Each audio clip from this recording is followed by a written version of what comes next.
all that craziness. Good to go? Yeah. Okay, all right, welcome everyone. It is July 19th. Welcome to Williston Conservation Commission. Let's go ahead and get started on the agenda. Do we have any public comments?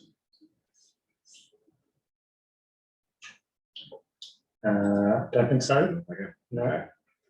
All right, then let's roll into the minutes from June 7th. I can't pull up the minutes without the network key. Yellow. There. Oh, perfect, thanks. It's your reading test for the morning. Yeah, it is, it really. I'm glad I'm not wearing my contacts. So, yeah, impossible.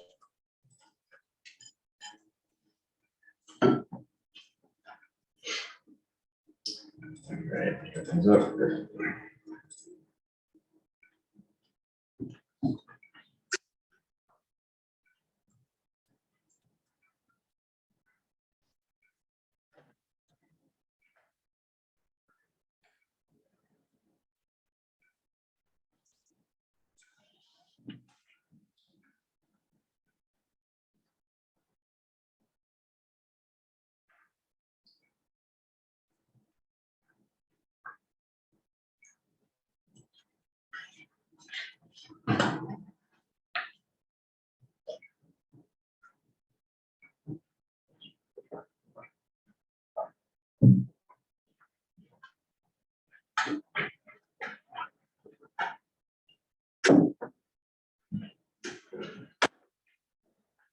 Oh, actually, correction. We heard the DPW was gonna remove ash trees. Okay. It did not actually remove them.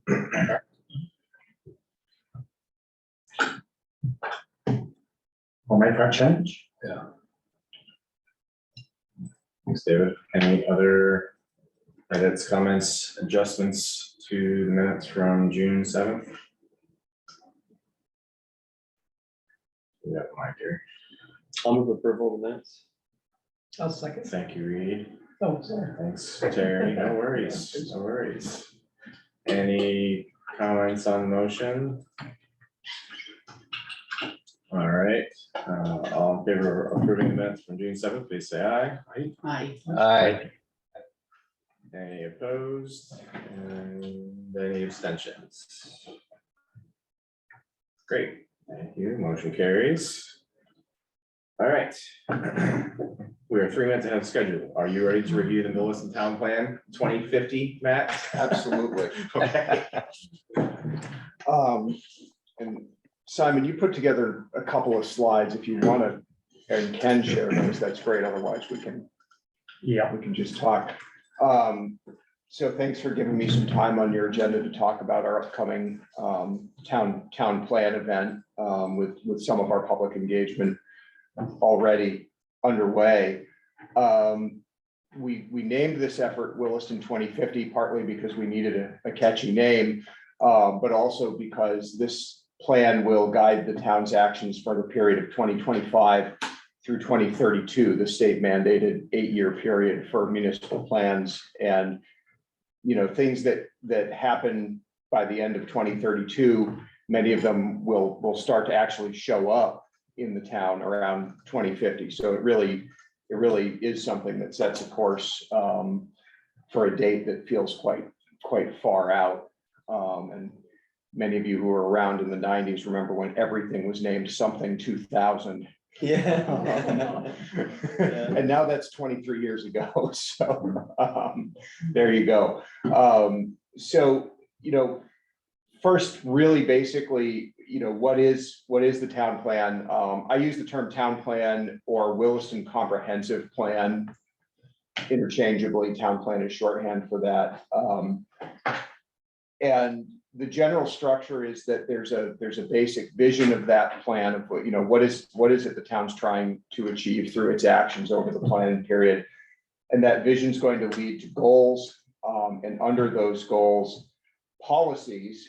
And those policies are going to do a couple things. They're going to guide town decisions. They're going to guide the way the town adapts its regulatory framework, mostly through zoning, but also maybe through ordinances or some other things like that.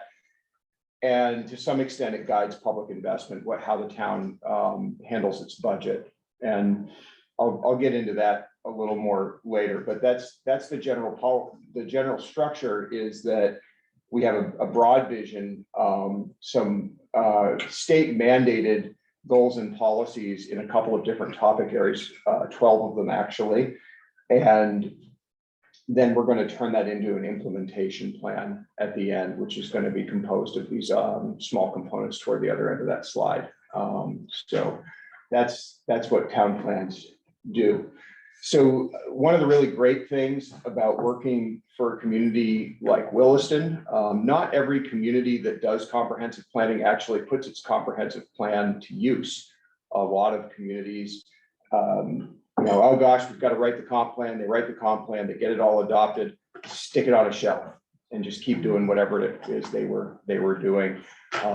Williston's does better than that. And there's some nice examples of that in the plan that we're under currently.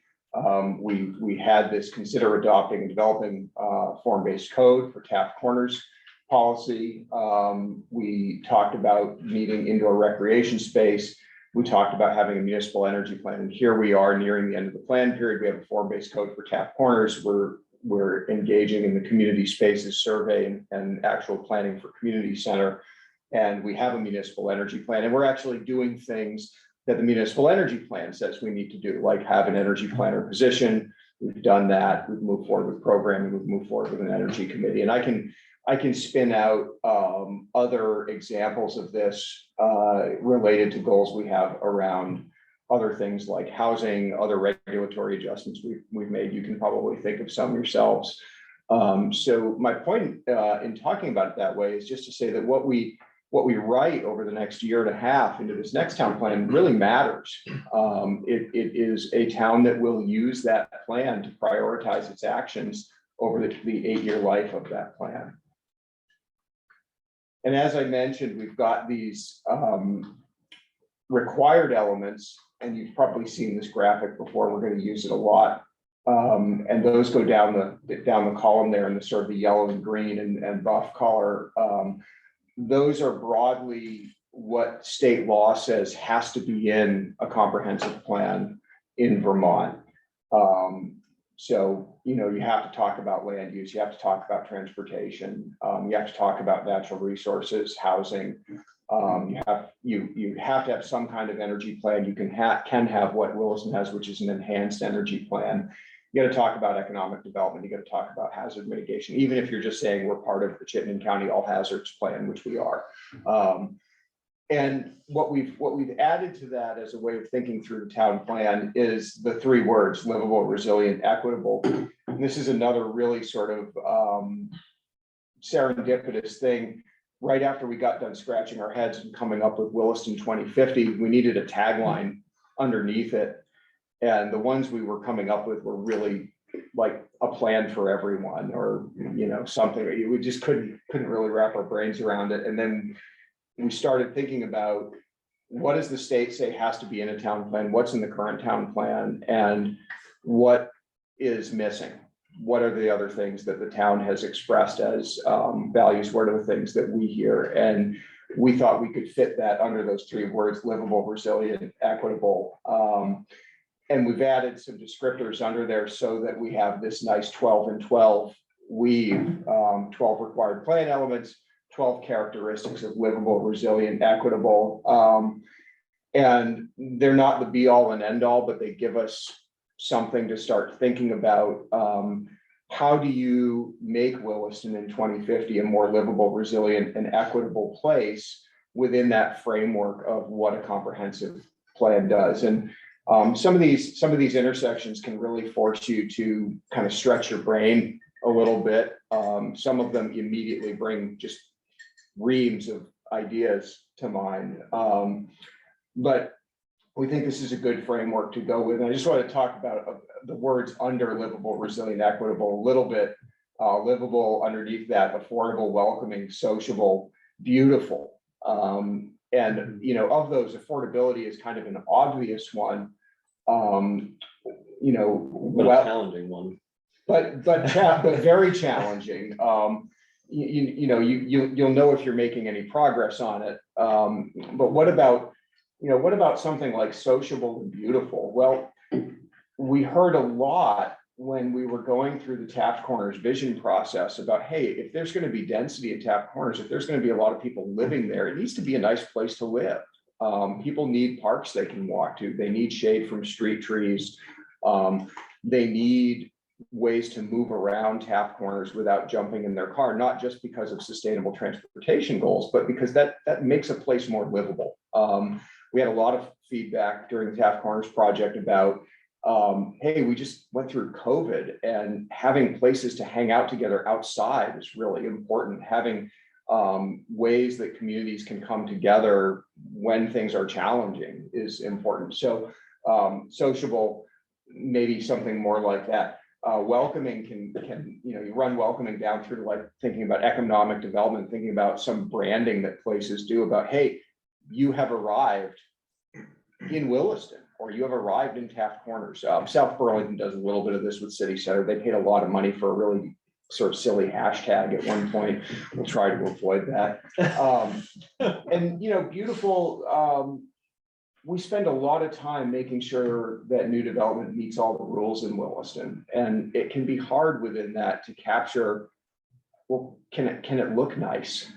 And I'm really proud of the staff we have right now, because they've really dug into the existing bylaw in a bunch of recent project reviews and really pushed when we're seeing public spaces or semi-public spaces proposed as part of new development with like a public art component, saying, well, what size is that piece of sculpture? Is this going to be like that scene in Spinal Tap when the 3-foot tall Stonehenge comes down on the stage because they specify feet instead of meters, or is it going to be the right size for the park? All of the references in that movie, I think that is the one that never comes to mind.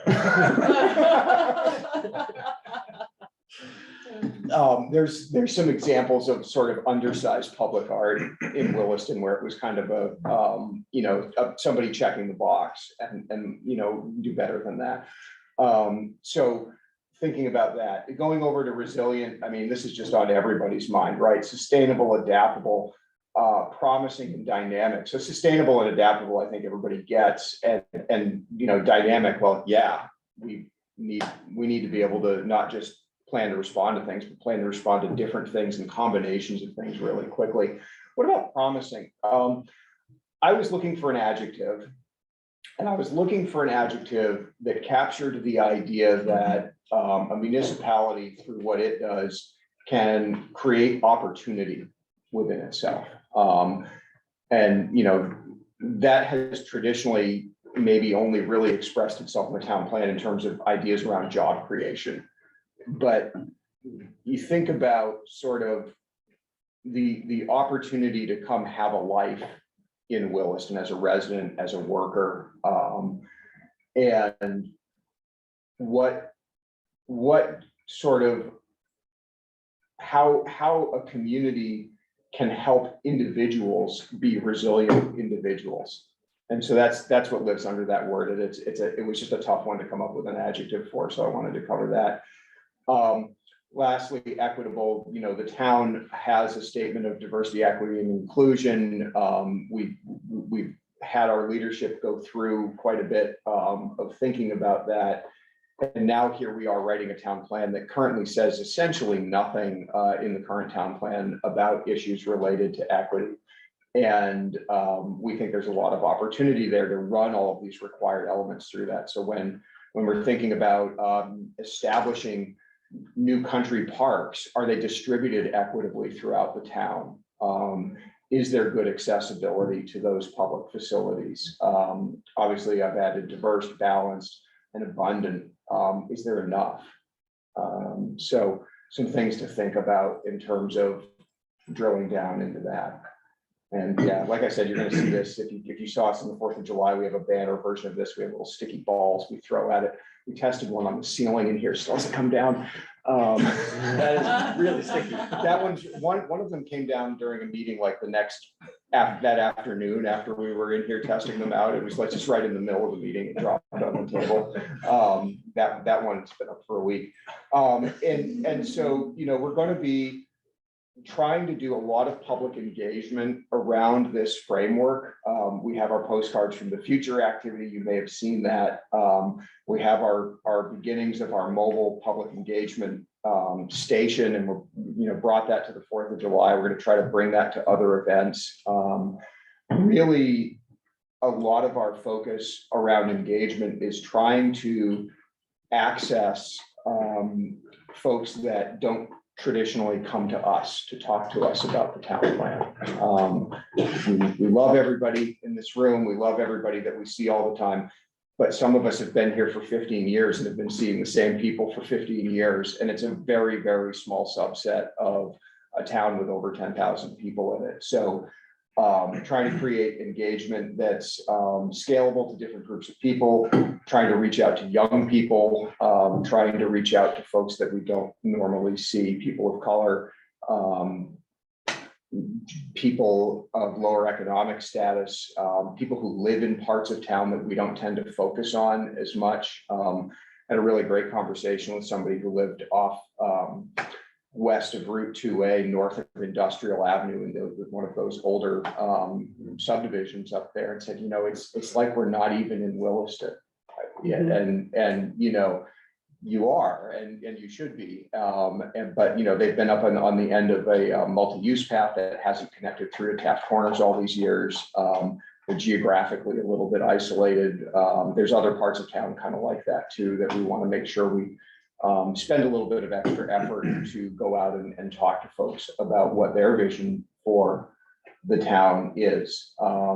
So to that end, we do have a consultant, North Star Planning, that's helping us with that. We received a municipal planning grant to hire them and do that. And we're really just kind of getting started. But one thing I would say while we're talking about engagement is we'd really like to leverage our existing board and committee members to reach out. And, you all probably know a couple of people who would be really great participants in this process who aren't currently involved, and to reach out, hand them a postcard, hand them a sticker, show them where the website is, help us spread the word that we're looking for that input, and that it is meaningful what people come and have to say as part of this process. Matt, when you picked North Star Planning, what was one of the differentiators that brought them to mind for a good fit for Williston? They bid on the project. Sounds like excellent. That's There's a ton of MPG money out this year. There's a lot of communities vying for it. And so they were, in my view, the only qualified bidder on the project. They are also excellent. And they showed us examples of some of the work they've done in New England. They've worked in larger communities, they've worked in smaller communities. And although a lot of their projects, like a lot of firms, are they get hired to do the entire plan, their performance on the engagement side was really good. So we're happy to be working with them. Okay. Yep. So I wanted to try to get through that relatively quickly. I'd encourage folks, if you haven't, to take a look at the current town plan and think about how you'd like the next town plan to be different. I talked a little bit about how the plan ultimately breaks out to, goals, policies, and implementation or action items. One of the things I'm really interested in trying to bring to the plan this time around is a sense of prioritization of some of those things, because there's just only so much time. And, you want to have a broad list, because sometimes an opportunity is just going to show up and you go, oh, it's the 5th thing down the list, but we can do it right now and let's get it done. But the idea that if there's something you really want to get done by 2032, that's a big thing, and it's the thing, let's say, that comes out of the Conservation Commission, for example. It helps us to know that, so that we can try to get it into our work plan. So, to this group, it's, specifically think about, and I can answer some questions about, what might priorities be. And also, as I mentioned, participation in outreach and, recruiting people into the process. Timing wise, we're doing this public engagement probably through the end of the winter. And in the background, we're starting as a staff to draft words for this town plan. We've been already in the background for the last year, updating facts and figures that form the foundation of the plan, where we'll also use some of that to do some informed survey work. So saying, if this is the number about such and such thing in Williston, what do you think about that? What should the town do? Trying to always bring some context before we ask a question. And the hope is really that by the end of next summer, we're transmitting a complete text version of this document with all of those facts and figures to the select board for them to review and edit as they want to.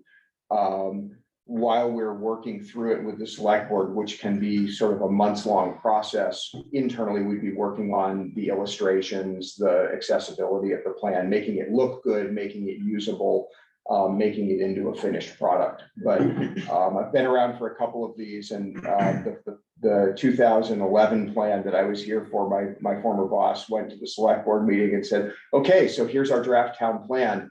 How do you want to review this? And the select board said, well, let's take it one chapter at a time. And then Ken went to, 8 select board meetings over the course of, 6 or 7 months, and they worked through it. So we want to give the select board a nice long runway. The plan does need to be adopted before the end of August of 2025 for us to have continuity between the expiration of the current plan and the adoption of the new one.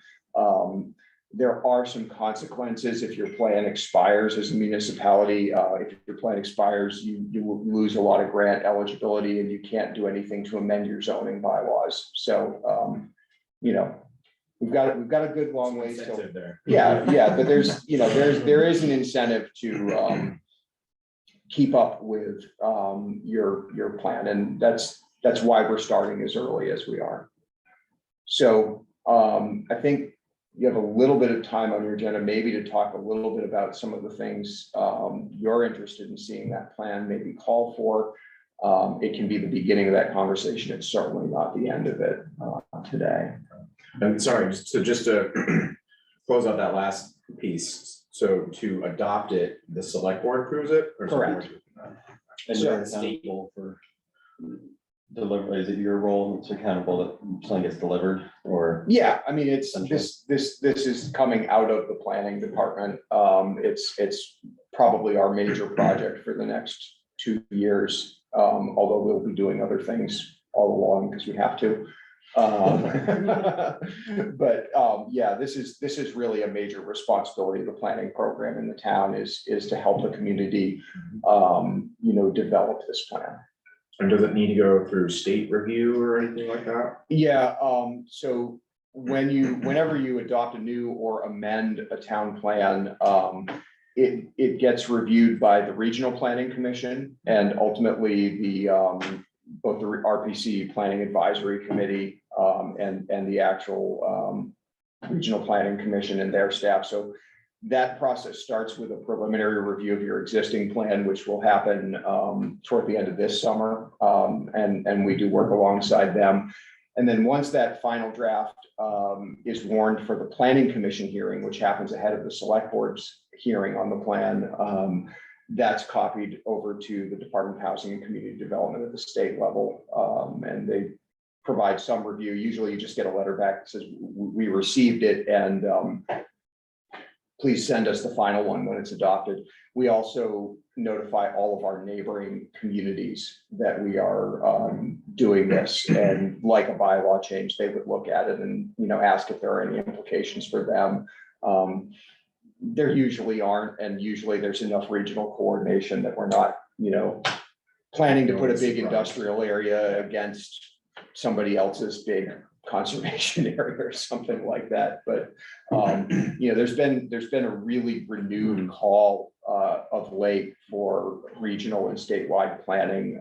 I think there's a lot of sense at the legislature that we're reaching our limits of what we can do as individual municipalities when we're tackling big issues like climate change and housing, and those are regional problems. So there's a couple study committees this summer at the legislature. I know that Charlie Baker, the executive director of CCRPC, is on one of those where it sounds like there's going to be greater regional coordination and planning responsibility placed on the RPCs. Because I don't think the state's going to start a statewide planning office, but Yeah. as much as I wish they would. So, yeah. Cool, thanks. It's a lot. Yeah, any other questions? Lots to digest. So every board is involved with planning and. So we'll involve all of our boards. We'll coordinate with the select board all along.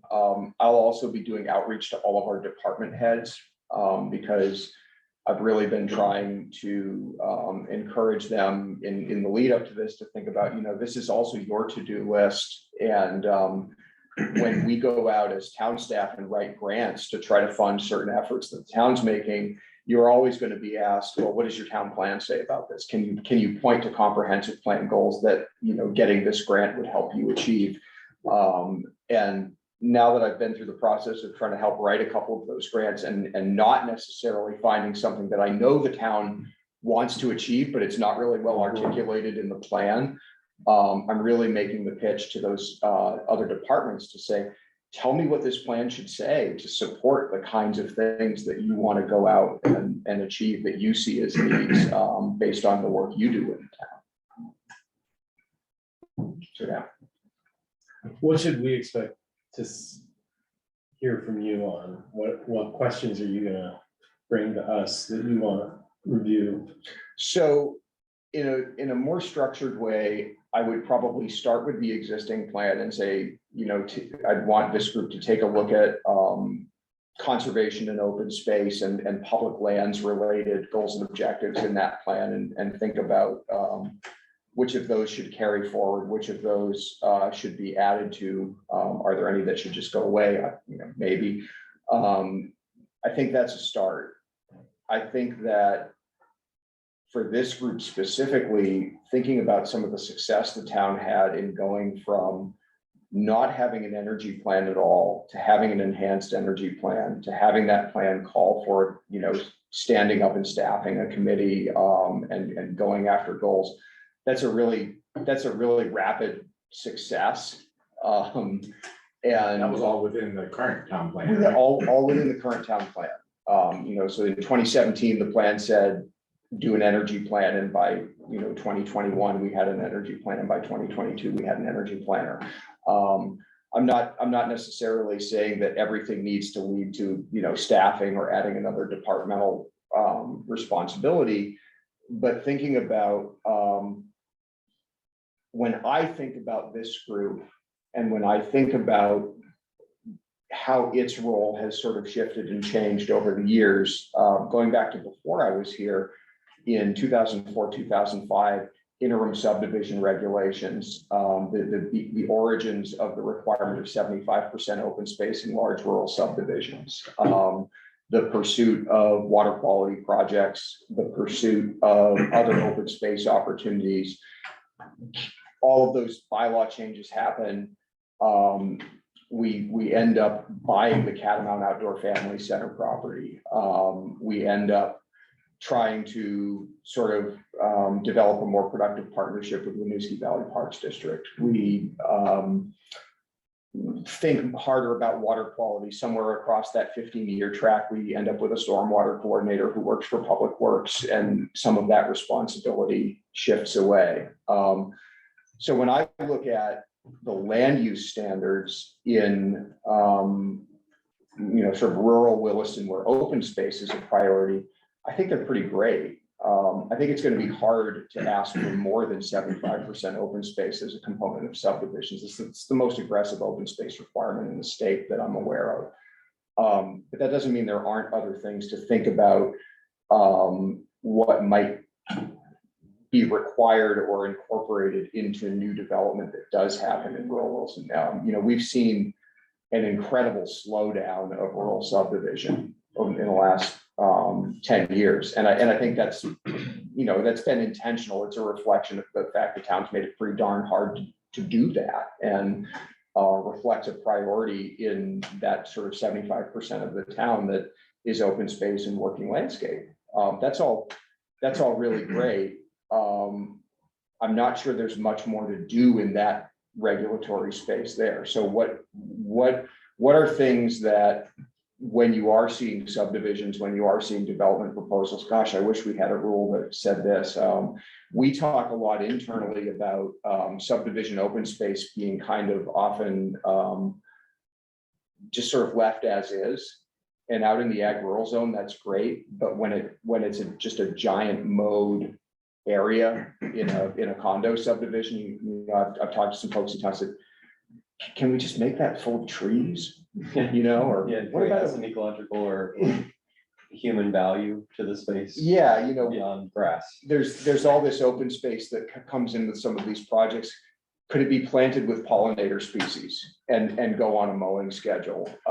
Could it be a food forest? Could it be blueberry bushes? Could it be something other than essentially low productivity hayfield?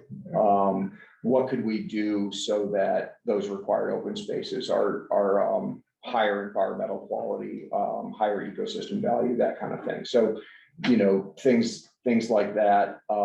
Moving on with thinking about the way the town manages its country parks as recreation facilities, and you know, what does that look like? What does the demand on those trail facilities look like if there's 15 or 20,000 people in Williston instead of 10? You know, so that's the other part, is to look outside of the conservation realm and just think about like, well, what are the demographic predictions that we're making about Williston in that plan? And what do you do now to sort of be prepared for that? So I think it's really wide open. People come to this group from a whole bunch of different backgrounds, and you know, that means there's a lot of different things that people might bring to this process too. But yeah, what is that evolving role? It's been an evolving role for the Conservation Commission town over the last 15 years. What does that look like over the next 15 years as you sort of look out across that span? For me, an area that sticks out is, I do think there's some equitable category stuff that we need to pay attention to too, in terms of, you know, we have made it very hard to subdivide or financially benefit from a lot of the properties in town through our regulations. So how do we give other pathways for those people, either to encourage keeping working landscapes or provide pathways to be compensated for permanent conservation? I think that's important. Or even allowing some kind of tourism, like, Or working on tourism you know, income streams for right, rural properties, in ways that don't cause other problems. right. Yeah, Well, I think that's great. I mean, you know, what a working landscape is, that has changed even in the last 10 years, and will probably it's continue diversifying over and to over again, change. yeah. And I think access to those working landscapes becomes just so much more important as everything continues to change, you know, around us in a growing county, in a small state. Definitely. What about that issue that you raised, that, you know, that northwest town or portion of town that is disconnected, hasn't been connected, you know, by a bike path? It's just kind of sitting out there, the bridge to nowhere. There isn't a transportation committee. There isn't a, you know, there isn't a permanent committee established for talking about connectivity and that sort of planning. Like you mentioned 25,000 people instead of 10,000 people. How do they get around town? Right. How do they move? What's the right width of Mountain View Road versus, you know, North Williston Road? There are some huge questions about those types of issues that I don't see an existing committee that would sort of need to be in place. I think that's a good question. Many communities, you know, have a bike ped committee, or, you know, they have something like our mobility committee that's a standing committee. we had really great success using that committee's work to create the official map, and now we have an official map, which is a great jumping off point for that. What we haven't done is looked at where our connectivity is interrupted, and then how do we prioritize stitching those connections together. And I think that needs to be a citizen involved process. I had a meeting with the school district a couple of weeks ago, talking about really trying to pump up a Safe Routes to Schools program. And, you know, we talked a lot about programmatic stuff like walking buses and, you know, connecting kids who want to walk to school with adults who are able to help walk them to school, and all of those other great programmatic things, and bringing the local motion trailer to the school to teach kids how to bike safely and all that. And planner me, I sat and watched all that, and then I said, okay, guys, until the infrastructure is at least not unsafe, this is a huge programmatic ask. And you know, the places in the world that have had really good success with alternative and sustainable transportation are places generally a lot bigger than Williston, you know, like New York, Barcelona, whatever, Paris. Slightly larger, Yeah, but what they've done is somewhere in that city, they've created a complete network. And then they work out from that. And so what I said, for example, to the schools is, do we start from the worst connected place and try to build it out from there? Do we start with the school as the center and just start looking at where's the barrier, where's the first barrier that we can fix? And I think that needs to be a citizen-driven process. I mean, I have my ideas. In fact, I'm going out on Friday with the executive director of local motion. She said, I'm going to all the Chittenden County towns. I want you to show me your best spot in town and show me your worst spot in town. And I said, well, I bike to work every day on Williston Road. I can tell you what I think, but that it's going to be different for different people. So yeah, having a town plan that calls for those programmatic efforts, or what are the committees, what are the citizen engagement points that need to exist to start making progress. So if we have a goal of connectivity or an equity goal related to transportation, if we have a resilience goal related to transportation, where do we start? So wasn't that what the mobility group did? It is. We did the map. We did the map. Made the map, first step. And then you disbanded. So you created a map. And They then- didn't have a charge to Right. do anything after that. Mhm. Yeah, so one option is to reopen the committee and restock the committee and give it a new charge. Yeah, and you know, I have to be careful when I talk about funding, because Williston traditionally has liked to have all revenue go into a big pot and then make decisions about it each year during the budgeting process. But I live in South Burlington. South Burlington has a very active bike ped committee. I used to be on it when I had time to be on it. They've done a lot more better stuff since I left. And so in South Burlington, one of the things that committee pushed for and ultimately got through the ballot was what they call penny for paths. And so there's a dedicated penny in the tax rate for bicycle and pedestrian connectivity. And then that bicycle pedestrian committee prioritizes and works on what projects penny for paths is going to fund. So a recent example is the flashing crossing beacon across Kennedy Drive from Twin Oaks over to the multi-use path. That was a penny for paths project. So somebody looked and said, hey, there's this really big barrier here where Kennedy Drive is like, I don't know, 5 lanes. 5 lanes, half a mile long with no way to cross it. This one is a priority, and you can go somewhere on the SB website and see what are the penny for paths projects. So just so you know, I'll say it right now, Williston has traditionally really shied away from dedicated funding sources. You know this from talking about ERF. But it is a thing municipalities do. Colchester had a big sort of conversation when they adopted their local option sales tax about 10 years ago. What are we going to do with this? They chose to cordon off some of their local option sales tax revenue to go towards a community center. And now they're in the active stages of building it. So It's very effective, but it's not always popular to earmark the money up front. yeah, I mean, it limits a municipalities' agility and options when budgets are more tough. But it's something I feel like Williston has pretty amazing zoning. And like, I'm not sure that we can do that much more with our zoning and the way we regulate new development. And also, zoning is great, but it's only effective when somebody wants to do something and you're telling them how you're gonna let them do it. If nobody wants to do anything, Right. existing stuff doesn't change. That's the problem with the town map right now, is that we can tell someone to put the bike path if they elect to build it, but there's a lot of places that have already been built that don't have that bike path, and there's no.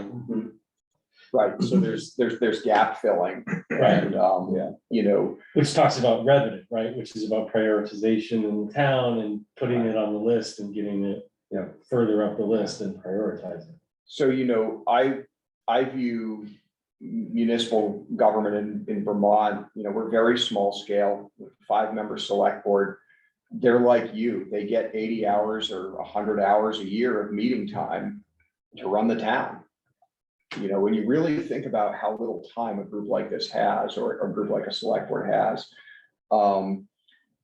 And like you, there's membership that changes all the time. And I view a good comprehensive plan as kind of a guidepost that no matter who's administering it, there's some core things that you're saying, well, wait, this is in the town plan. We said we were going to do this. I think done right, it helps the municipality get through some of that more controversial stuff. So if you say, we are going to fill gaps in our bicycle pedestrian system, and we are going to find a way realistically to put resources toward doing that. Somebody shows up 5 years later and says, I don't want my taxes to go up for this. Nobody's gonna bike anyway. You say, well, the town plan says we're gonna do this. And if you wanna not do this, we need to go in and talk to the planning commission select board about amending the town plan and you know, changing the direction. If it's really that big a change in course, it needs to get changed in the document, because the document is the guiding principles. And I think that's another good point is, you know, from the planning commission perspective, we hear from time to time, you know, somebody wants to change the zoning. It could be through the specific plan process, or it could just be someone who comes in and says, hey, my land is zoned residential, but I think it ought to be zoned industrial. You know, we've had that. What you should be running those kinds of requests up against is the town plan. Can the town plan support that change, or is that just like 180 degrees away from what you want to see happen in your town? And you know, we're lucky. Williston has, I think, one of the best land use maps there is in terms of its level of organization from most intense to least intense. There's not a whole lot of weird pockets out there. If you look at some of our neighboring communities, you know, they deal more with development that leapfrogged or development that happened before they were really had the capacity to plan for it. We have a pretty good consistent land use map and other, you know, sort of regulatory guideposts that I think Williston should keep doing that. We're also really lucky. We don't get a lot of we don't get a lot of phone calls. Like I got a phone call late on Wednesday when I was trying to get out of here last week to go down to Rochester about, hey, I'd really like to put XYZ big box store in your community, but it's not compatible with any of your zoning. Don't you guys want the tax revenue from this? And to be able to say, well, yeah, we'd love the money. That's great. But that is 180 degrees from what our town plan currently wants. And we can take that sense of urgency that someone like that comes to the town with and say, well, you know, actually, we've already thought about that. We've already made some decisions about that. And something that maybe does have some really great elements, but has some, you know, possibly really big downsides. We already thought about that. Not this time around. Or not like that. Or not like Yeah. that. Or you could do that, but our plan says it would have to look like this and this and this. So it really, kind of armors the town against, Predatory, whims. yeah, yeah. I guess I would say. Now I know, now I wanna know what story. Yeah, I mean. Was it Whole Foods? No, no. That's not enough people here for. Although I've seen Whole Foods put out there to other communities, it's like, wouldn't you love a Whole Foods? And it's like, well, you can't decide who, you know, you could say, wouldn't you love a 80,000 square foot grocery store, but it could be a Food Lion or a Whole Foods, and zoning's not gonna distinguish between those. So, you know, when, Nor is it a guarantee you'll be operating it in a year or two. oh, so a really good example from the past of that was when Target was looking at the Cottonwood site. Yeah. And Target said, you know, your zoning completely doesn't allow 128,000 square foot big box on this site, but wouldn't it be great? And we had basically one preliminary meeting with the planning commission. They hadn't even filed the specific plan application. And you know, obviously a bunch of people came and just said, no, we hate this idea. But what sort of more gently kind of pushed them away from that idea was the planning commission saying, you know, that our town plan says that the Cottonwood site is a transitional area between high intensity and Taft Corners and lower intensity residential. We have a big box zone. It's on the other side of Route 2A. There's space available. There's space there. And I always get that when something's coming in, somebody says, well, how come they're gonna build a such and such when such and such over here is vacant? Mhm. And in that really micro example, well, those are two different landowners. Maybe this one has a non-compete and can't fit another grocery store in. We can't tell people what to do quite in that way. But in a broader sense, you can say geographically, yeah, if we're gonna have any more big boxes, they need to go over kind of near I-89, you know, at this point outside of that Marshall Avenue boundary of the form-based code. And even so, they need to meet all these design standards, including things like a wrap of smaller stores and putting the building up on the street instead of putting the big parking lot in front of it, which is served as almost like saying Strong no. deterrent, Yeah. Yeah. But the town's made some really, you know, big sort of Well, we clear basically said statements our about way, that. not your way. Yeah. We're gonna do it our way. I mean, one of the dialogues with Target in that example was, you know, we see that you're doing 2-story stores, and we see that you're doing these smaller 90,000 square foot stores in other places. What about, you know, that might fit our plan better. And they said, oh, no way. You know, that's not what your region doesn't get a cute urban Target. You're you know, you're in this other world. And then they finally sent us a letter that said, you know, we're really just gonna go focus on what we're doing up in Canada. That's fine. And now they're not in Canada anymore. And, you know, end of that story from a regional perspective, and not everybody loves the small Target, but Target goes in and repurposes part of a box store attached to a dying mall in a neighboring community. So as a regional thing, Williston's land use rules push for adaptive reuse somewhere else. Yeah, And, totally. you know, that's as good an example of sort of regional impact as I can think of. So that's my pitch. The town plan matters. It helps the town get through things that might be more immediately controversial when they come up. It helps the town withstand folks who come to it with a sense of urgency over, you know, you need to decide right now to change course, and you can kind of say, no, you know, we're going to move a little slower on that. And I'm really excited about putting this one together. We are doing this as a blank page, clean slate town plan. Not that we aren't looking at the old one, but we're not reusing anything in it. We want to write it from the ground up and set a really good course for these next 8 years. And that's kind of the way it's mandated, right? By the state, isn't it like every 8 years you have to redo the town plan, and then, but after 4 years you have to update it or something like that? There's not a mandated update anymore. And there's actually in the legislature, there's now with sort of acceleration of climate change and things like that, there's been some questions about whether 8 years is the right interval. I would argue 8 years is a good interval, but the review of what you say you're going to do in those 8 years needs to be more more rigorous More frequent. and more frequent. And so there is this built-in regional planning commission sort of check-in process. Also like a scorecard at year 4 to Yeah. see if you're on track to actually do the things that are in the plan.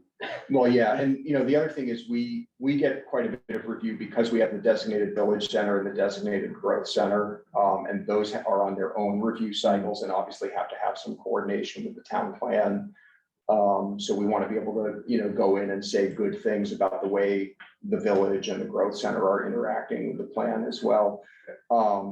What does happen is if you need to change something in your town plan in the middle of the 8-year period, you follow that same hearing process to do that, but you will get a letter generally from the RPC that says, this amendment is fine, it's not resetting your 8-year clock. So you can do an amendment at 4 years, but it doesn't buy you 8 years. You have to go through the whole thing. But I wanted to comment off your question, do you have to rewrite the whole thing? No, and often plans end up being kind of recapitulations. And so the plan we're under is the 2017 plan. It's very much a recapitulation of 2011, which is very much a recapitulation of 2006. And 2006 was a big rewrite. So it's time for a big rewrite. Cool. Yeah, so thanks, Matt. We have, have to move on. Any other questions for Matt? I just wanted to ask, is the second round survey still open?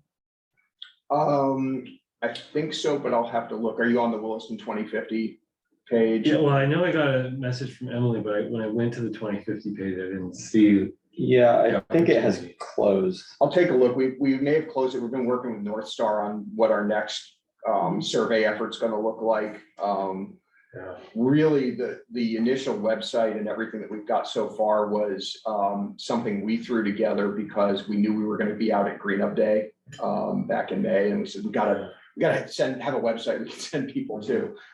So we'll be spinning out that information to everybody here as it becomes available. And what we've said about like postcards from the future activity, send us as many of those as you want, fill them out online. It's not a one and done. It's a great icebreaker activity. It's great if folks like you are going to go talk to another group of citizens. We will give you stacks of postcards and website cards and stickers and all that stuff to go out. I've gone and talked to Rotary. Melinda's been down at the farmers market for both energy and town plan stuff. We're looking for really those opportunities to get in front of people. I will go stand on a street corner and tap corners and make people talk to me about town planning. You have a big fluffy costume. If there's a suit involved, No, the sticky balls. yeah. Help on go if it's not in use. Yeah, whatever, really whatever it takes, because it is a better plan when more people participate in it and when more people feel ownership over it. And I think that's really important. I asked about the second round of surveys because it hit right when the summer was hitting and I didn't get a chance to do it. So if you're gonna have those surveys open, it'd be great to keep them open for a good long stretch. Yeah, I'm also wondering if, we've been trying to avoid overlap with the community spaces surveys around community center, because people just, to everybody outside of here, we're just the town. I get it. Oh yeah, I did the survey. It's like, oh no, that was about community center. We're asking about town plan. So we are trying to time it so we're not overlapping. So that might have been part of it too. Great. Awesome. Thanks for coming. Thanks, to us. everybody. Thanks, Matt. It's always nice to get up early and come to conservation. You're welcome. Beat the traffic on your bike. I was at that ball game till like 10:15 last night. No pitch clock in the Futures League, so it's still a long game. So yeah, Lucky didn't get rained out. it rained until the end of the national anthem, and then it stopped. Perfect. But all of you too, individually reach out to me, copy Simon so he knows you're doing that. But this is gonna start 100 conversations, I hope, and end up in a finished product that we are all really happy with, or at least can live with. Great. Thanks. Thank you. Thank you. All right, on to the laser specific plan and a draft WCC memo. So this is following up on our conversation back in June. Simon, you want to pull that up? And we have Ken here now. Thanks for joining us, Ken. And Brian. And, oh, I missed Brian. Hi, Brian. Thanks for coming in. Who's Brian? Brian's the engineer for the project. The consultant. Yeah. Thanks. Okay. All right, so we need to discuss, we wanted to finalize this memo today, is that right? Well, I Trying to think remember all the way back so. to June. Yeah, it's a long time ago now.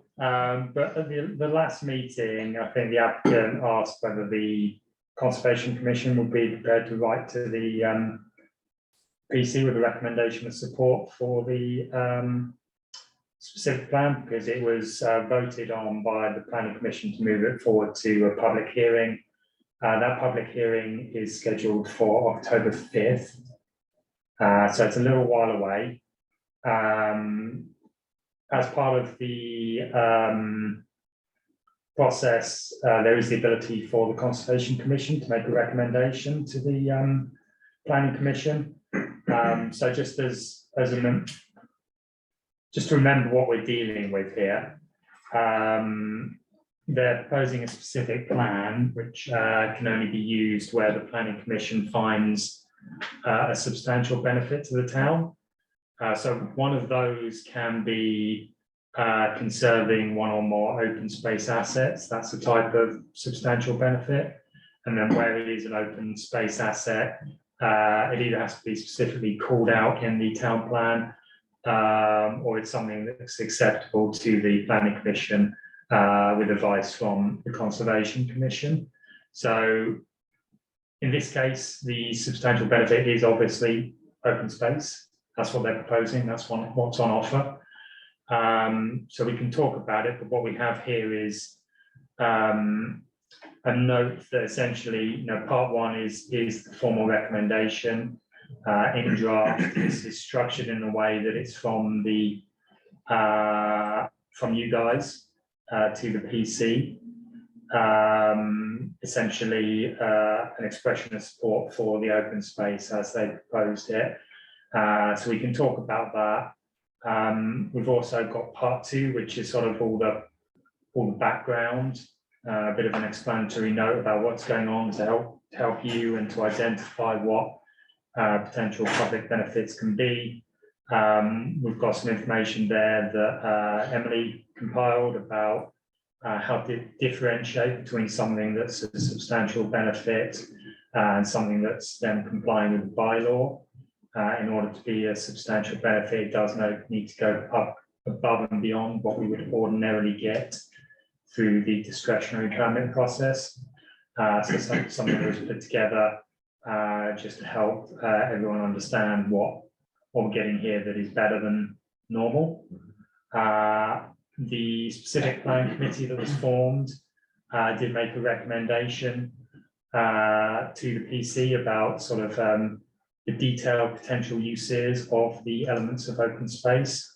So there's three sort of elements. There's the forested land abutting the Marcel property, which is sort of no development there other than a potential future multi-use path or other link.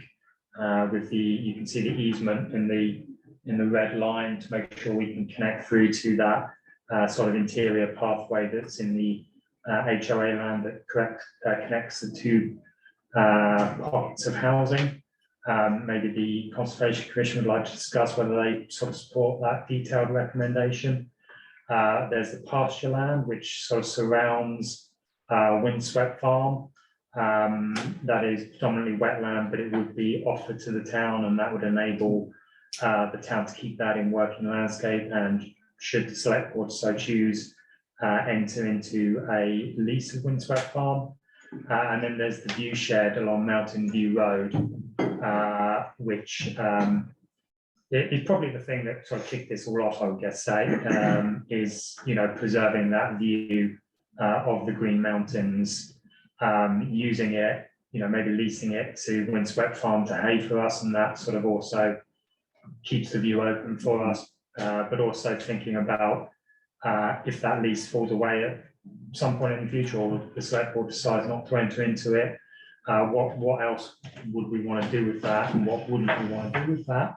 And I think the specific plan committee was sort of quite purposeful in saying, you know, a low intensity park based around the view shed, and we would permit some limited development, but nothing too intensive, so that the commission can discuss whether or not they agree with that recommendation as well. So sort of 4 quite meaty things to discuss there.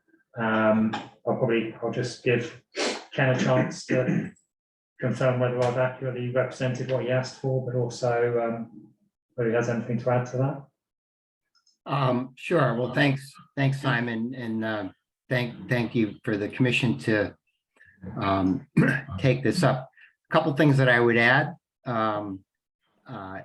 The backdrop to this was that back after the planning commission voted to set a public hearing, I specifically asked you for your support of the specific plan. And so that was, you know, part of the backdrop for why we're here.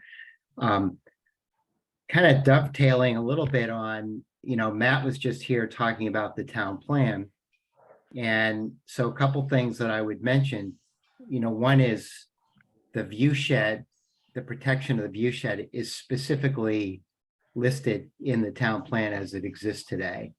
And that was certainly a key aspect for this application being launched in the first place, was, you know, specifically called out in the town plan. We saw this as presenting the possibility of protecting something that had been identified as being important. And then the other thing that I would add is that the proposed substantial benefit is open space, and that is, you know, the purview of this commission. You are the advocates and the keepers of open space for the town, and that's kind of how I would think of it. So I think your recommendation would carry some weight. The other thing was that when we were here the last time, about 6 weeks ago or so, Gary had said, you know, maybe we should try to get some more information about the wetlands. And we know from our conversations with the Planning Commission that they were certainly interested in getting some more information about the potential for a trail. So, you know, Brian Courier, who is our engineer, is here this morning, went out with Evan Fitzgerald, who's our wetlands consultant, and they walked the site. You received the letter from Evan. And you know, the other thing that I would add about a wetlands delineation, and Brian and I certainly were talking about this, is that you always have to remember with a delineation is that delineations don't last forever. You know, it gets, you submit something to the state, they approve it, it's valid for 5 years. And I can tell you that there's all kinds of examples of where you had an applicant who, well, the Alliance Christian Church, that happened with them. I can tell you from personal experience, they had an approval for a permit and time elapsed. Let's say they sat on their hands, they were doing something and their wetlands delineation expired and they had to redelineate it. And guess what happened to the wetlands? They shifted and they had to come back in and get approval from the DRB all over again because the plan had to change. So, you know, that's kind of, I think, an extreme example. I think based on the information that we've received, it looks like the wetlands that are there, and should they shrink, I think that would be a major, you know, news article in virtually every, you know, publication in the region, given, you know, what we've seen that's out there. You know, there's an extensive wetlands formation that crosses several properties in this area. So, you know, again, so we specifically had asked you for your support for the plan. We believe it's warranted. These open space assets are valuable, and it presents an opportunity for the town to achieve something it wouldn't necessarily be able to achieve through the more typical DRB-driven process. So, and Brian is here, and for like technical questions, Brian's going to be in a better position to address those probably than I will. But anyway, so that's my 2 cents.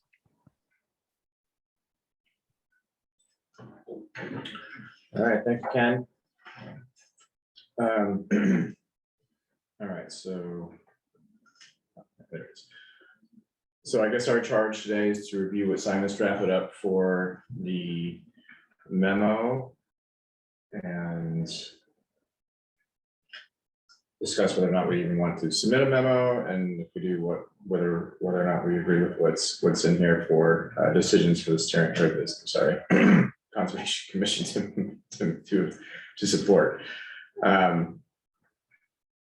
How would you guys like to start with that? I would recommend that we take Simon's sort of 3 identified benefits and just kind of talk about them individually. As I was reading through this, I was kind of like, yes, no, maybe so, kind of.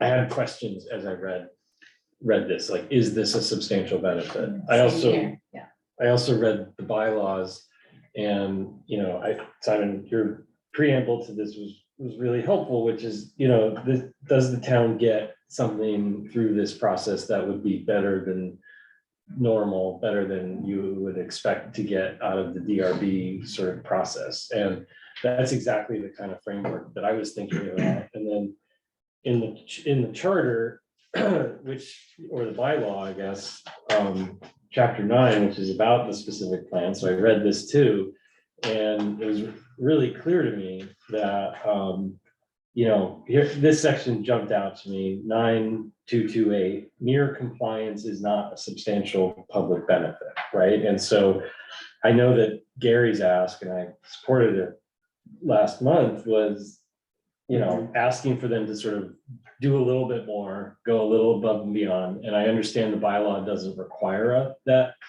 it be done, but the bylaw also doesn't say that they have to be guaranteed a specific plan, right? It's like they kind of have to show that the project goes above and beyond. So I'm just sharing that with the commission, because that's my framework here is, are we getting more than we would out of the DRB process? And is this going above and beyond? You know, just one thing to me is not, one thing does not justify approval under chapter 9.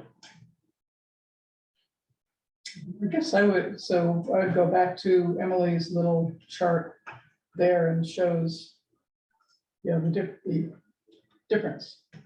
And that we'll be getting that, the 15 acres of, you know, view shed and the windswept farm, even though I guess that's not in the chart or whatever, or benefit, but it is. And the amount of homes. There could be 218 homes there as opposed to 109. So I think that's a definite benefit for the specific plan. I was wondering, Ken, how much does that chart take into account the wetland that's there? So that does take into account the wetlands. So the residential density is based on the developable area. And the reason why there's a bit of a range is that I think they could theoretically ask for the density bonus if they do affordable housing. So it's based on that. Okay. Yeah. Can I just comment on that question that Laura had? In some ways, the wetlands that are particularly in the farm area around the windswept farm aren't really a substantial benefit to the town, because that couldn't be built on anyways, because it's all apparently mostly class 2 wetlands. So I think it's more the viewscapes that's the substantial benefit, in my opinion. And I think I think the viewscapes definitely is in there in the town plan as a town plan objective. Yeah. That's written out there, that's very strong. A lot of people supported this as a substantial benefit. You're right, Gary, we would get the wetlands normally. When we say we get them, they probably remain in the ownership of the HOA. So the fact that we have them means that theoretically we can enter into a lease with Windswept Farm to keep them working, which is a slightly different open space benefit than merely like not developing it and keeping it as wetlands. And not just, maybe it doesn't work out Windswept Farm, but if we choose to take that land, we could lease it with another farmer and keep that working. And I think this is the point that Emily was sort of making in this little table, is that in this particular zoning district, that's, maintaining working landscapes, as far as our zoning goes, is not a priority. So this is something that helps further that as well. So definitely we would get wetlands anyway, but the fact that we have ownership of them sort of It's it different, is, it is, whether you think that's a substantial benefit, but it can be. So Simon, what about the viewscape? In many ways, we've already labeled that as a super important viewscape for the town. So if even through the normal development process, we would probably be pretty strongly trying to avoid development in that viewscape just due to that. Yeah, I think we would, through the Conservation Commission and DRB, attempt to push them out of that viewscape. But they would have, the right to develop to that residential density. And problem, which is again why Emily's table is very good, is that the zoning standards do say people should expect to have residential development in their views when you're in the RZD. So having rightly or wrongly, having that- complete view shed yeah, is different than right. what would likely get hashed out through the normal review Yeah. process. There would be some compromises as far as like, Yeah. maybe units, but not 2-story or whatever. This kind of makes me think of this 2050 project, and I guess what somebody might write is, boy, I wish the town would have gone with that specific plan and saved that view shed, because now we have all these houses there, and you're not gonna take them down. We're never gonna get that back. Yeah. So, I mean, do we want to have a look at these? I mean, David's recommendation was to have a look at each one of these in turn. And, see what we think about the specific plan committee's recommendation for each. And then maybe we can circle back to like the master question, which is about those 2 open space assets. Once we've had a discussion about these. That sounds good to me. Anyone else have any other approaches they want to propose?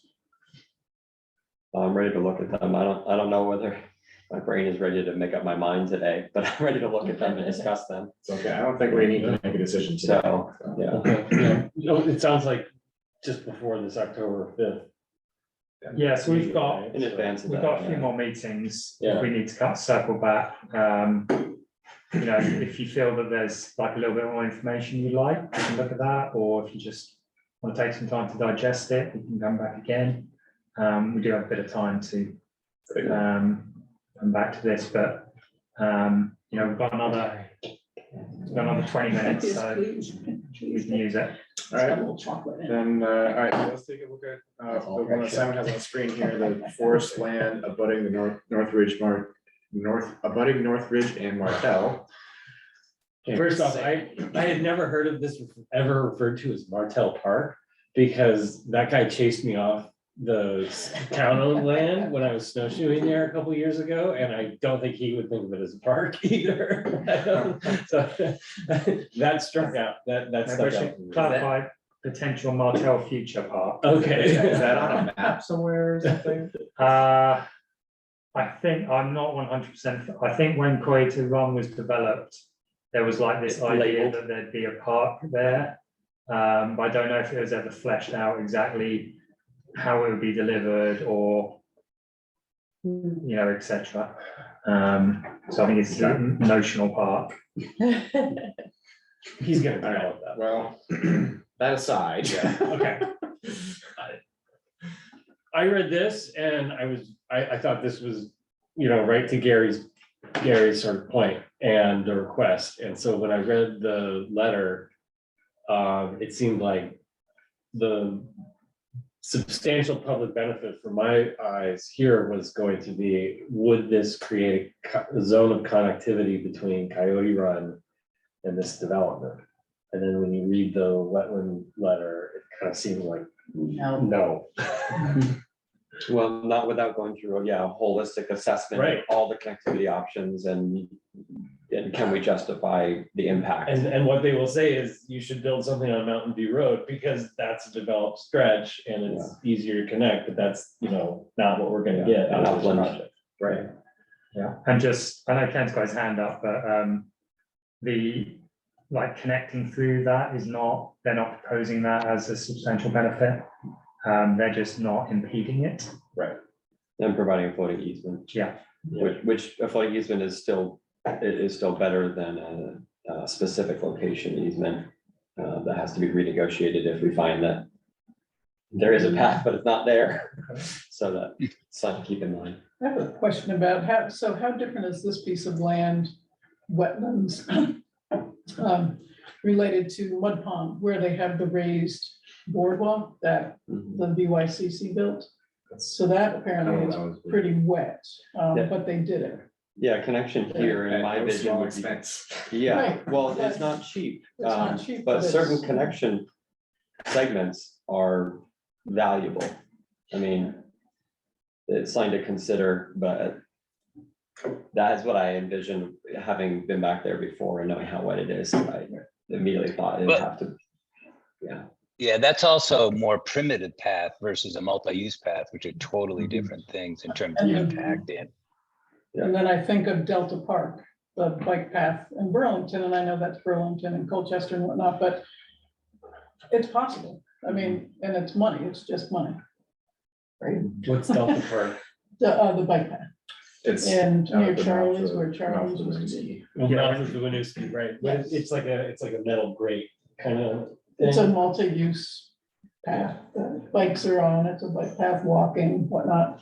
I mean, yes, it seems like that's a big stretch for Williston, Right. but if by 2050, I'm just gonna use that 2050 thing, if there's 20,000 people in town, 25,000, you know, that might be something that's Williston's gonna look like. Yeah, I still think we have the mentality that Williston's a small town.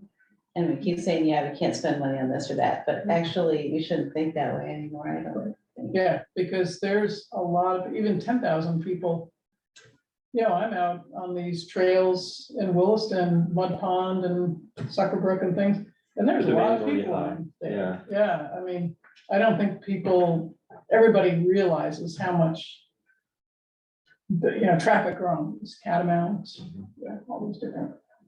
So I don't think we should say never, because I'm sure maybe Burlington did with the bike path at one time, just said, but we could never do that because there's the mouth of the Winooski and there's all this wetlands, but you know, there are ways to do it, but it does take money.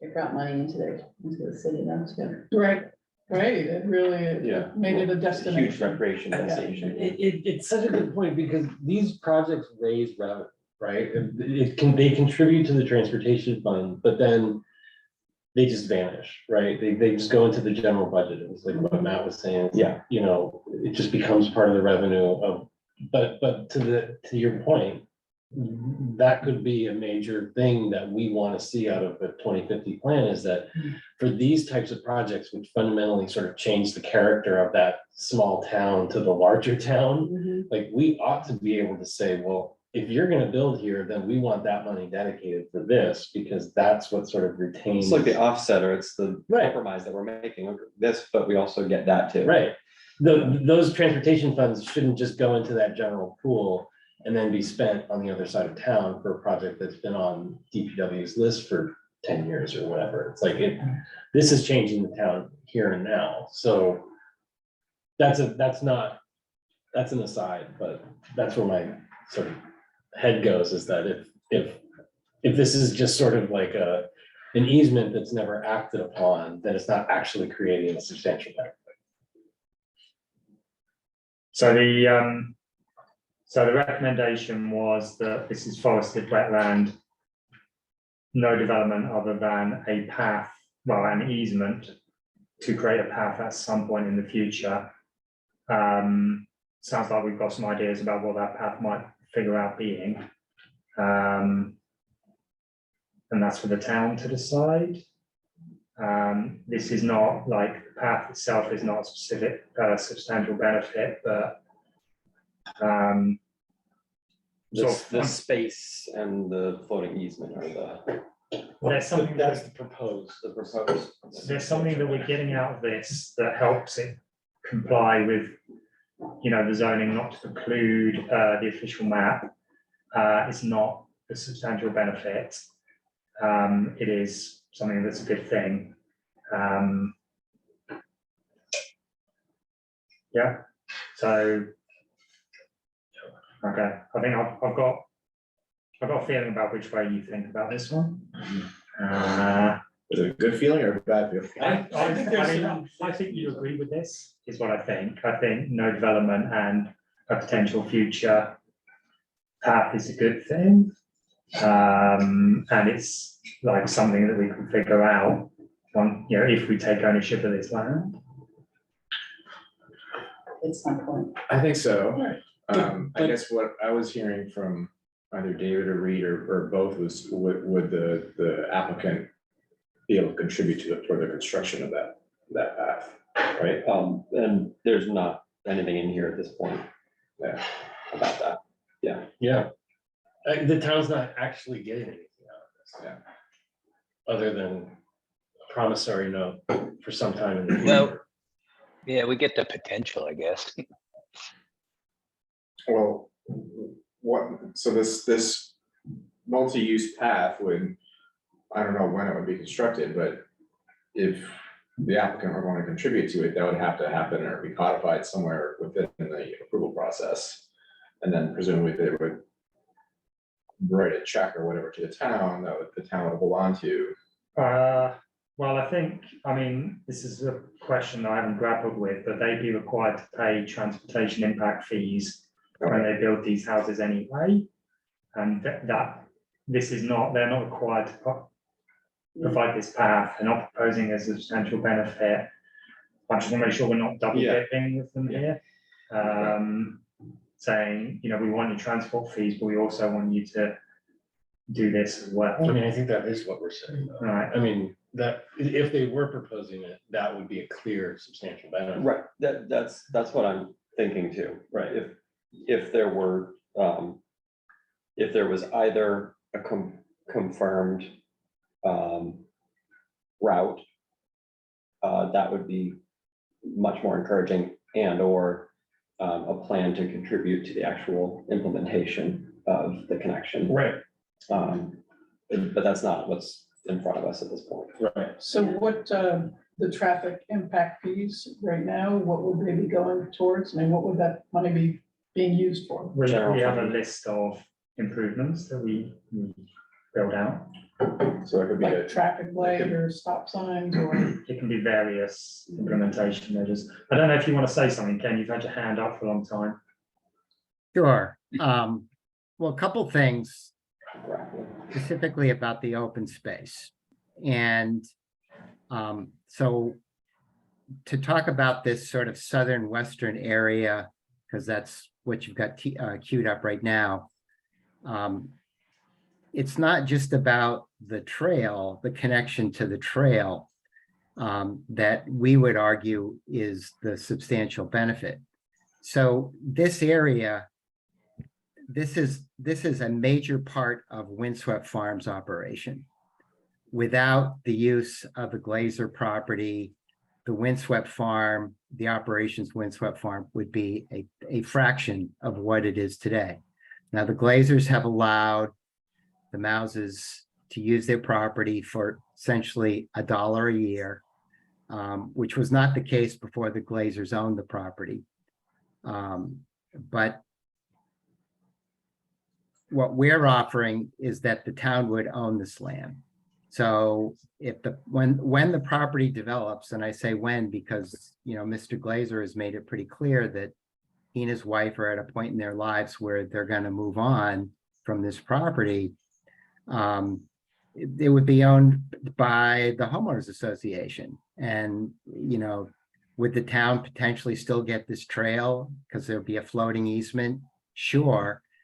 But the town wouldn't have control over it. And then you'd be looking at a high probability that the use of this land by Windswept Farm would go away. So, I think it's important to understand that that's really what's at stake. And speaking as somebody who attended all the planning commission meetings, I can tell you that there was a tremendous amount of support for the continued operation of Windswept Farm. I mean, it was not our lead argument in favor of the plan, but once we had spoken to the planning commission on an informal basis, and there was just a whole influx of letters and emails and various things in support of the farm, and then public testimony at the public hearing. So it does seem that there is a tremendous amount of support for this. And so the town owning the land creates the possibility of the town having complete control over it. And maybe, pasture land for the use of horses or something else, over time that goes away. There would be the potential for the town to utilize it for some sort of agricultural purposes, whether it's a tree farm or, things like that. So I would just, sort of emphasize those things in terms of this. The other thing I wanted to say about the view shed and the 15 acres is that it's important to understand that that land is all totally unconstrained. It doesn't fall within a class 2 wetland. It doesn't fall within a wetland buffer. The wetlands and wetland buffers are in that really, really dark green color, not the lighter green color. So this proposal leaves some units on the table or off the table, as the case may be. If this were to come in for a typical DRB-driven application, you would most likely see something that would try to max out the density. And then the other is a significant portion of this 15 acres would come into play for development. One of the things that was talked about repeatedly with the planning commission is that when you have a property and it has a lot, the first thing you got to do is you got to map out the constraints, the wetlands, steep slopes, et cetera, those kind of things. And then you have to work with what's left. Well, this 15 acres is a big part of what's left. So in my view, that's a big deal. Is we're taking that off the table in terms of development and then giving it to the town for town ownership. And the town would have some options as to what it would like to do with it, whether there's some minor park facilities there or not. But that view shed would be protected. And again, it would take that land out of the potential for development. The other thing I wanted to mention relative to the potential density for this property is folks should realize that the General Assembly of the state of Vermont, in its infinite wisdom, has recently passed legislation related to housing. And by the end of 2024, this whole area is going to have to support a minimum of 5 dwelling units per acre because it's in the town's water and sewer service area, whether the town wants to do that or not. That's a requirement of state law. So right now, the town regulations say 3 units per acre without a density bonus. We're proposing fewer than that. So if there is some concern for the intensity of future development in this area, the specific plan certainly provides a mechanism for addressing that. If this property were to come in and develop, at closer to that 5 units per acre, I can guarantee you this 15 acres would definitely be impacted by development. Again, because once you map out the constrained areas, you have to work with the land area that's left, and this would be a big part of that. So I would just sort of add those comments in terms of you know, the substantial public benefit about both of those pieces. So thanks. Thanks, Ken. That's very helpful information to know and understand. And very, I think, informative to the conversation. Thank you. How do we feel about number two? Well, so are we done with number one? Yeah, I don't know. So, yeah, Yeah. can I speak, Eric? Yes. I'll come to the view shed when we get to the view shed. Okay, so Can you scroll up to number one? yeah, number one and number two are a bit intertwined because of the argument about the substantial benefit of being able to continue to offer that as hay space and field space for Windswept Farm. And I just want to say that I am 100% in favor of Windswept continuing to operate. I think it's amazing, and it was very clear that the public highly values it. And I hope that happens, but I just can't think of that as a substantial benefit when it's not something that's guaranteed, and I don't know. Yeah, the Windswept Farm is not, for me, is not a substantial benefit, even though I would do everything in my power to help make sure that it continues to operate, whatever happens here. It just doesn't rise to that for me. So what we end up with is control over, in my view, is control over wetlands in ownership capacity as opposed to being HOA open space. So that's where I land on the first two. Go ahead, Laura. I just had one clarifying question. I guess I'm a little confused. So the Windswept Farm area would, under the specific plan proposal, would become town land. Is that correct or no? The everything mapped in the light green on those two. Yeah, so the forested area that adjoins Northridge and Martell, and then the areas sort of bounded by Turtle Pond, Windswept Farm, off Old Stage Road, yeah. Would become a town-owned Okay. parcel and could be leased to Windswept Farm in a similar fashion to how the Glazers have done at a very low But cost. the actual Windswept Farm itself Is it its own property? is moss. The barn. Yes, Yeah. right? It's its own That's property. moss. Okay. Yeah. That retains their ownership. Got it. Thank you. That's helpful. I just wanted to say, ditto what Reed said. And I know there is a lot of public sentiment about Windswept, including Alex, their daughter wrote a letter into the paper you may have seen that said, please, this is so important. And so that was kind of like coming from them themselves. I just want to know how many acres are left after the wetland over there. Like, how many acres of open space is there minus the acres of wetland in around the Moss Farm? I think it's 38.5. Is that right? It's 38.5, and then how much is just that wetland rendering? Oh, that's a good question. Because there are acres there that aren't wetland. It's not just all wetland. And we were just talking with Matt about the fact that we have all this development around here. And it is nice to have places where people can go. If the Moss Farm wasn't there anymore, could we do something in there to make it like, a park where people can meet? And also the same thing about, the open space along the road. What could it be if it was not Right. space used by the Moss Farm? Minus the wetland, which is up in the western area, it seems like.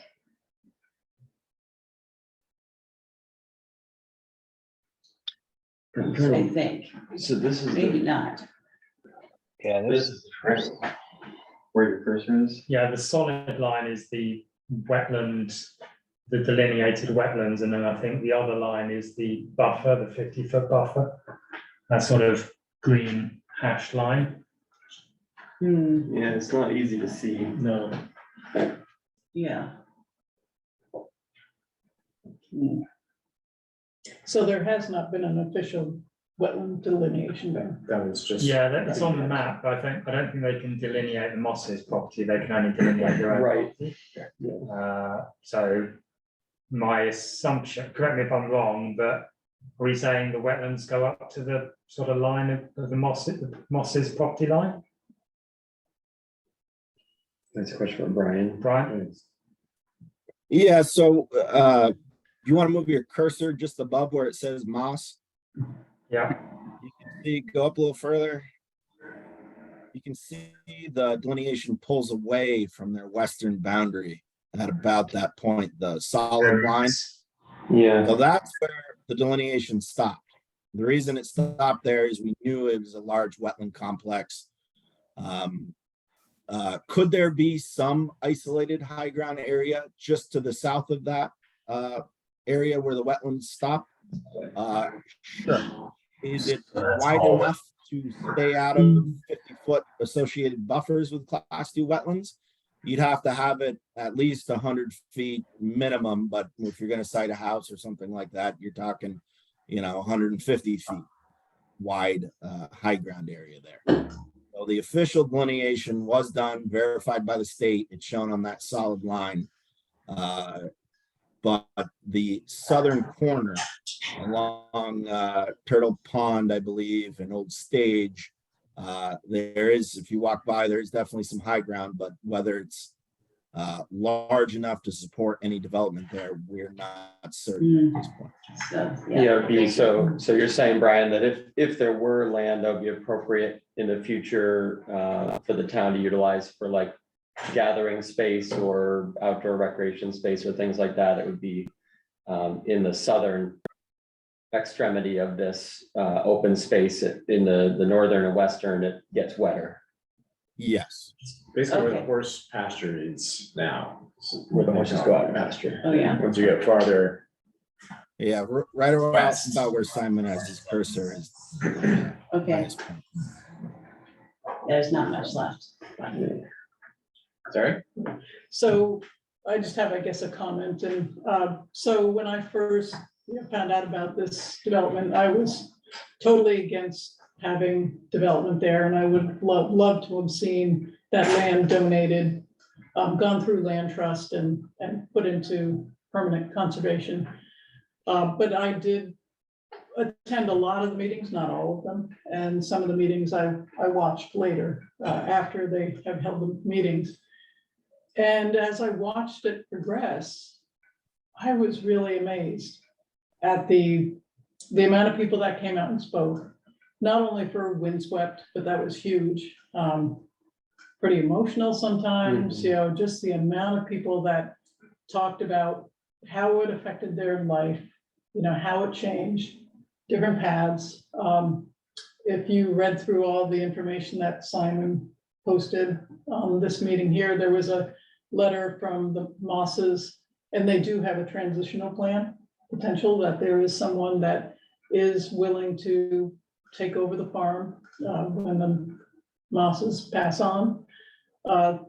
So it sounds as if this will, keep going. It's not when the Mosses are gone, it's done. And it just seems like such a benefit to what can happen, and just finding out the information that Ken just gave us about, any land on sewer and water will be required. That's gonna fill that up. Once a house is built, pretty much you can't take it back. It's done. The view shed would, going into the regular growth management process, there will be houses there. There will be houses impeding that view. When you go through the meetings and watch the changes that happened, there were houses in different places, different developments, and it was amazing how things did change and the, glaziers did work with the town and do different things to make it more workable. So I think and I know that's a big ask, to have people go through and watch those meetings. Sometimes they're long. They went pretty late sometimes, but it changed my view of, this piece of land that, I was like, no, just no houses there and just, take your money and go. And I did talk to Jack and said, there's other ways you can do this. But this is a great compromise, because if this does go to, the regular growth management, it's gonna look a lot different. And like I said before, if I wrote that postcard in 2050, why didn't you take the opportunity when you could? Because now look what we've got. In a place that there's no requirements for open space here. And I worked on trying to get an amendment done several years ago with a group, and they said no. The planning commission said no. We're not going to recommend that any land be required open space in this RZD.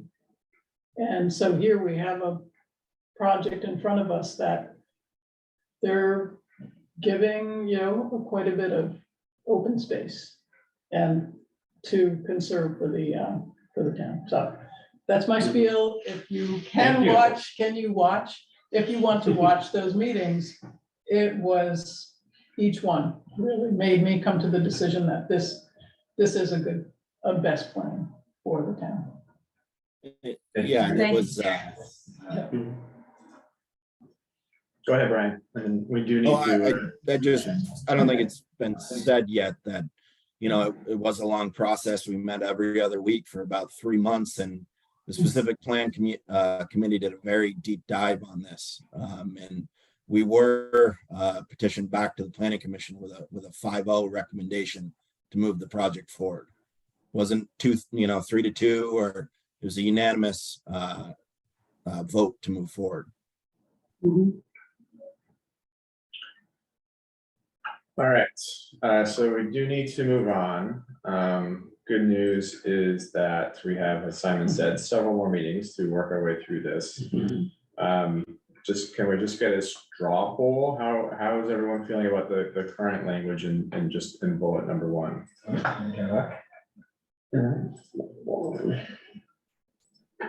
Well, I just, go ahead, Gary. well, I just had one brief comment. I'm a little uncomfortable with the language at the end of that, where it creates ample opportunity for a connection point. I guess it does, but the part that we might want to include something to the effect of indicating that there's a huge amount of wetlands on the other side of that, and that we may not have much of an opportunity, even though we have this easement. I don't know if you guys feel uncomfortable with that also. I agree. I think the fact that there's a huge amount of wetlands present here needs to be reflected as, because in my mind, that's creating a substantial level of questioning as to whether or not deeding to the town constitutes a substantial benefit, because it may, if this came in through the DRB process, it seemed likely that it would have to be preserved, not touched anyways. And so that's where I'm at.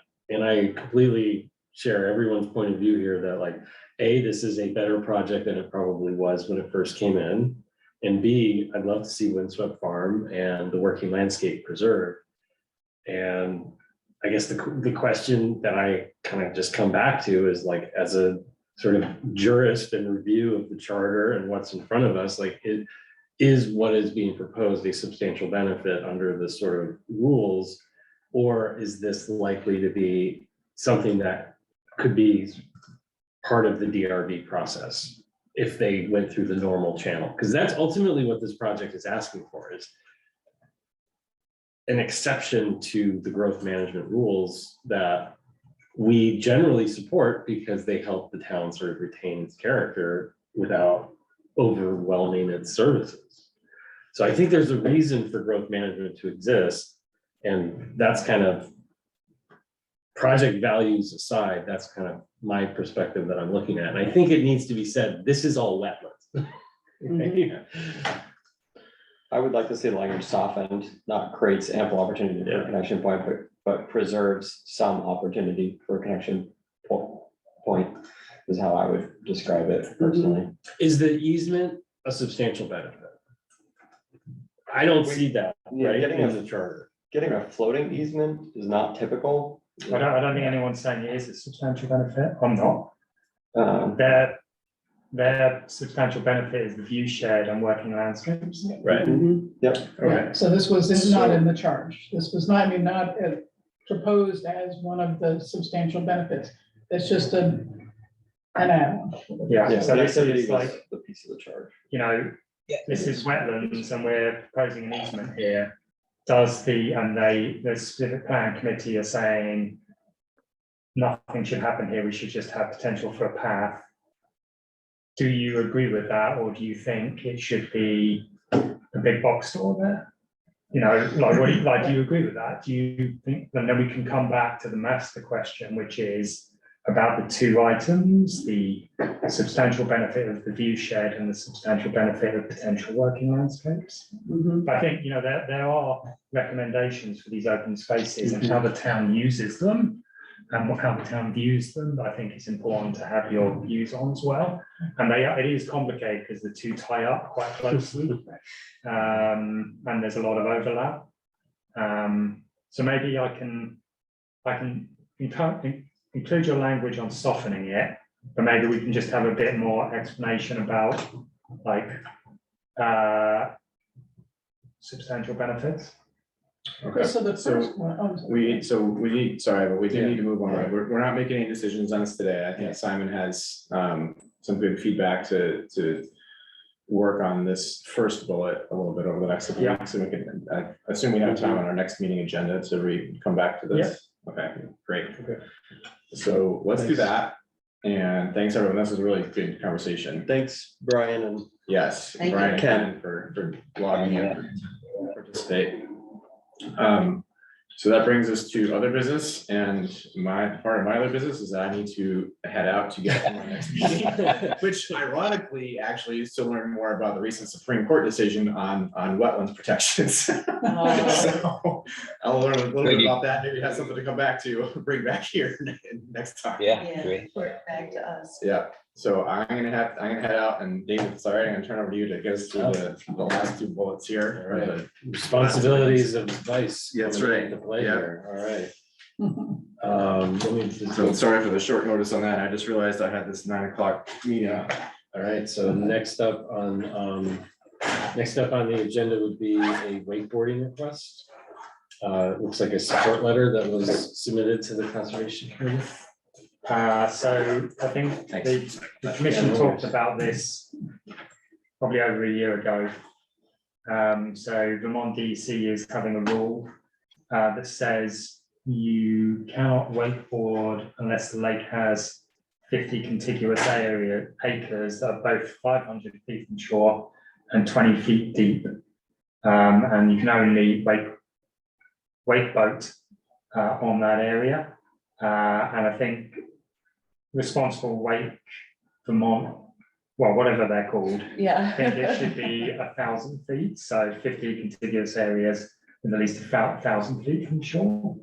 So Vermont DEC are having public hearings. Public comment is due by August 10th. There's also 2 meetings on August 1st and 3rd. Does anyone have any interest in attending those meetings or writing a letter of support, I think is the question. I can give a little background since you weren't here. Meg Handler, who's on the Heinsberg Conservation Commission, is involved with a group because of Lake Iroquois, which is in Heinsberg and Williston, called Responsible Wakes for Vermont Lakes. And what they are saying is that the rule that boats needed to be 200 feet from shore was not enough. And they asked the DEC to make it 1,000 feet, and also to make sure that, because wake boats send, this powerful surge underwater, that the lake had to be at least 20 feet in certain areas where wake boats were allowed. And they, Can I ask a dumb question? I'm a Yeah. dummy. What's a wake boat? What's a wake That's boat? right. oh yeah, Okay, so wait, yeah. oh, sorry. A wake boat is like a motorboat, except what it does is it creates a wake for people to surf on. You don't even need to hold on to a rope to surf the wake. Oh, It Behind basically the boat. intentionally creates a massive wave. oh, That So pushes these waves, of course, I mean, I don't know if you've ever been in a canoe yes. when a wake goes by and That's you're all like, I know. That's all I know. So because of recreational users, because of this huge ballast that might have, zebra mussels or whatever could be in it, transferred from lake to lake, Yeah. the ballast. For all these reasons, they went to the DEC and said there has to be a rule. So the DEC came back and said, okay, we agree with you. And they said, no, they actually have a rule that they're proposing, that once a wake boat is on a lake, can't be moved. You got one lake. So it took care of the invasive issue. 20 feet deep, okay, got it. 1,000 feet from shore, the scientific evidence right now shows 600 feet from shore about. And the reason responsible wakes for Vermont lakes wanted 1,000 feet is they're saying the industry is going toward making larger boats with bigger wakes. And so if you make it 1,000 feet now, when that time comes, then, will be we're covered, or safe. at least have more time to adjust, yeah. Right. So that's the reasoning but the DEC is like, well, right now, wake boats aren't a problem. And we're gonna say 500 feet from shore, but, they made this a much stronger rule around wake boats. So, but Lake Iroquois, which has one wake boat on it, somebody owns it. You're allowed to have a wake boat on that lake because you can get 500 feet from shore and it's 20 feet deep in places, so. Thank you. And Meg Handler called me and said, we really need to get this 1,000 feet from shore rule in place. I really need you to ask the commission if they'll speak on it or write a letter. So I am telling you this from her perspective. And Gary, do I see your hand up?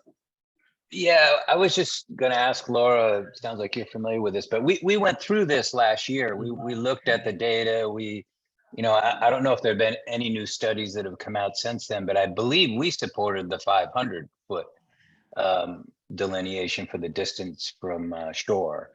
And I don't remember the whole thing, but we had a pretty lengthy discussion about this, and if I remember correctly, there was no strong data yet available that indicated that you needed the 1,000-foot versus 500, but I could be wrong.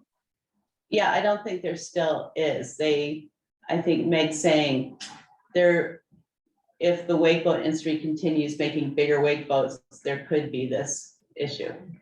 So. Yeah, I I guess I personally think the 500 we'll be lucky to get that through, and that, it's hard to say, just in case, if they start making bigger boats or continue to, I don't know, I guess I'd want to see some substantial data that suggested that, in my opinion. Would Lake Iroquois be usable for that purpose if it was 1,000 feet? Like Lake Iroquois, is it Right, yeah, you wouldn't be able to. You wouldn't do it, they say rule that one out, yeah. So the person with the one wake boat would be up the creek because they have a place on Lake Iroquois. Yeah. Or not. I can't use it. imagine too much of Lake Iroquois is over 20 feet deep, is it? There must be, Yeah, I don't think so. can't But be at too least there's much. one spot, there's Yeah. one spot, so they could go. One channel right down the middle, right? And there's also, there is nesting loons, there's been a nesting loon there for quite a while. Right, but there also been this wake boat there for a while, so seems like the loons have figured out how to go into a cove. Protected areas or whatever, yeah. But even though there's one, oh, so even though there's one wake boat, other wake boats can't come. Because they made a rule, or they're going to make a rule Right. that they have to stay in that one lake. Right, whatever lake they start out in, Gotcha. yeah. So, we Unless do they're have- decontaminated. Yeah. Isn't that true? You can be decontaminated and move to another lake. Not Is that correct? possible, probably. I think that's what it says here. Yeah. Maybe I'm looking at the wrong, yeah. Yeah. you're Unless probably- decontaminaminated, yeah. Okay, So we need to close this.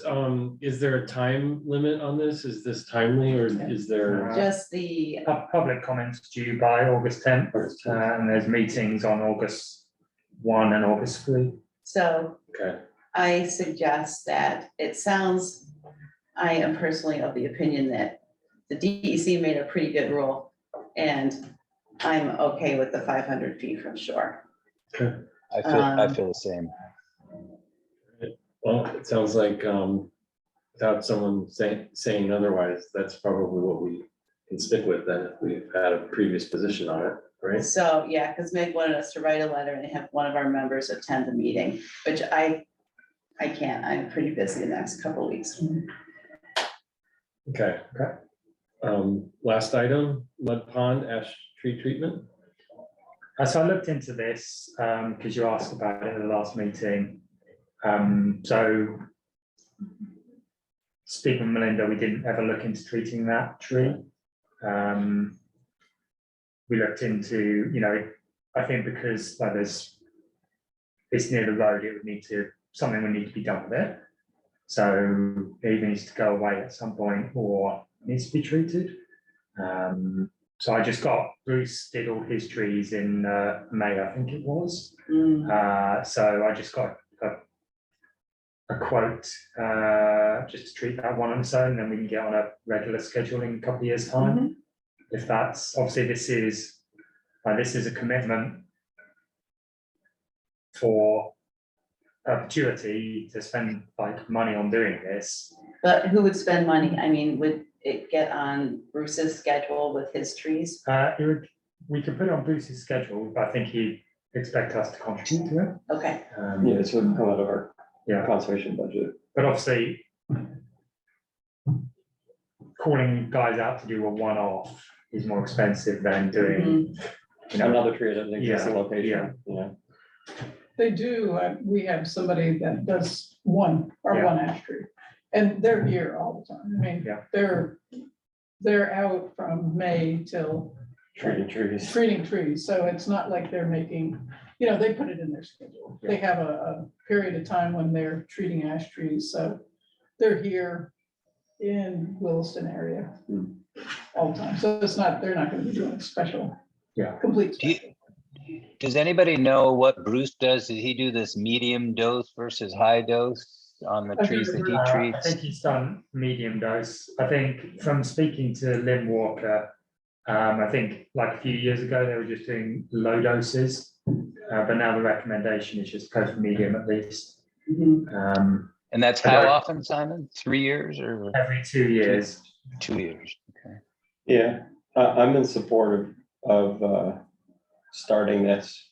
I mean, it doesn't mean we have to commit to doing it forever. If we decide at a certain point that it's just the return is not there, but we can't go back if it gets infested, so. It looks in pretty good shape right now. I just was looking at it and there's a full crown. It's a pretty visible tree as well. Yeah, right.